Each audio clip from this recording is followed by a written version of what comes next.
Hi, I'm Michael Ducey, Senior Manager, Managed OpenShift Black Belts here at Red Hat. And I'm here today with Nirav. Welcome, Nirav. Hi, I'm Nirav Doshi, and I'm a Managed OpenShift Black Belt at Red Hat. And today we are going to talk about Azure Red Hat OpenShift and how customers can capture and forward logs within ARO. So Nirav, one question we get from customers are what kind of logs exist in our ARO cluster? And I guess the second question is how do we get them off there? But let's take the first question. What kind of logs do we have? So we have three types of logs. We have cluster logs, or I would call it infra logs.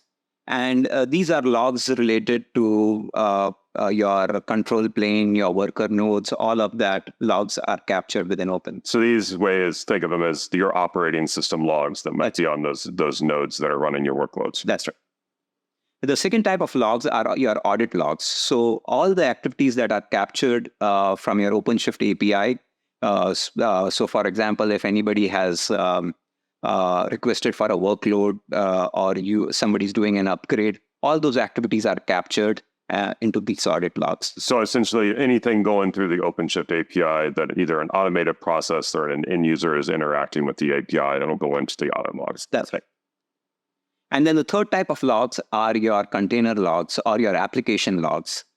So these are logs generated from your application, and these are captured within your application logs. So these are the logs that the developer's going to care about because it gives you insight into what's actually happening inside of their application. And I'm assuming it's a lot of standard out from our containers that are running inside of our pod. Yes.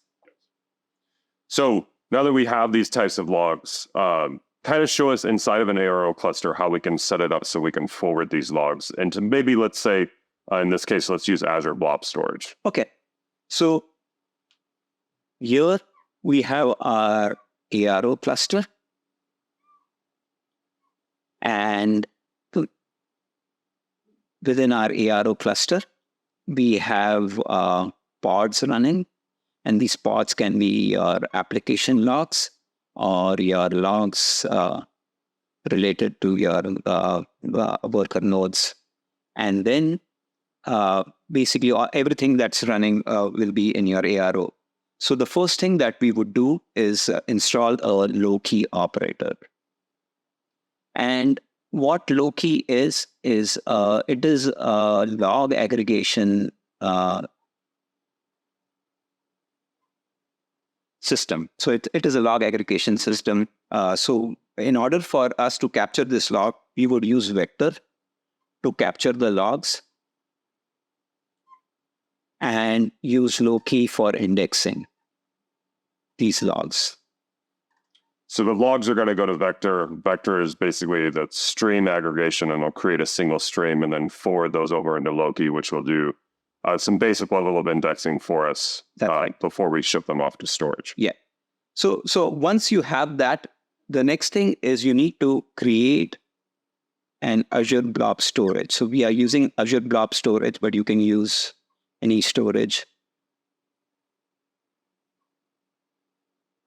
And once you create this, it will create a secret and an access key. So you need to now have the secret configured. I mean, the keys can be configured within the OpenShift namespace, or you can use OpenShift secrets, or you can use an external secret like Azure Key Vault, where you can basically take those keys and then configure that within the low-key stack custom resource. So it will be the low-key custom resource within the operator. Okay. So now low-key can actually, it has the connection and the ability to talk to that storage, right? That's right. Yeah. The next thing is you would install the cluster cluster logging operator. And this will be basically, it is a API management. So it has multiple API management to collect and forward these logs. So you would create a custom resource and configure everything from collecting, forwarding, forwarding, and everything will be in this custom resource where you can take those logs and forward it to the storage.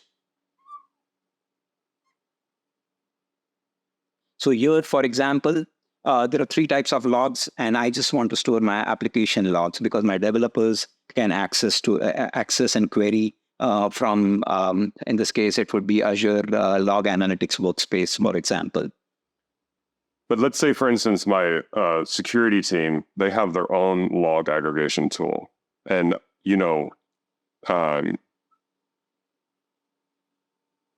these audit logs sound like something I wouldn't want to necessarily store in the same location where my developers have access, because this is all about who's doing what to the cluster and get information on other people's namespaces, user IDs, and those sorts of things.